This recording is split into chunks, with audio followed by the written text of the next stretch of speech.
రాజశేఖర రెడ్డి, రాజారెడ్డి, వివేకానంద రెడ్డి ప్రతి ఎలక్షన్లకు అక్కడ డెమోక్రసీ అనేది ఎక్కడ కనిపించదు.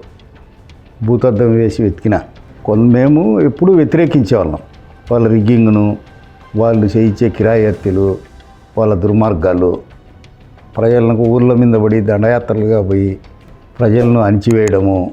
ఆ క్రమంలో 1995లో మేము ఇంకా వేంపల్లి మండలం నుంచి సతీష్ రెడ్డి ఇట్లాంటి వాళ్ళం కలుసుకొని అప్పుడంతా యంగ్టర్కులుగా ఉండేవాళ్ళం.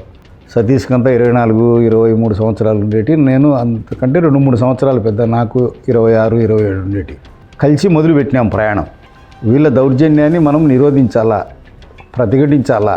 ఎక్కడో ఒక చోట పులి స్టాప్ పెట్టకపోతే ఇది ఇలానే కంటిన్యూ అవుతూ ఉంటుంది అని చెప్పి పోటీ పెట్టేశాం. లోకల్ ఎలక్షన్లో వేంపల్లి మండలం జెడ్పీటీసీ మండలం 2 ఆయన గెలిచాడు. వేముల మండలం జెడ్పీటీసీ మండలం మేము గెలిచాం. లింగాల మండలం కూడా మాకు జెడ్పీటీసీ వచ్చింది.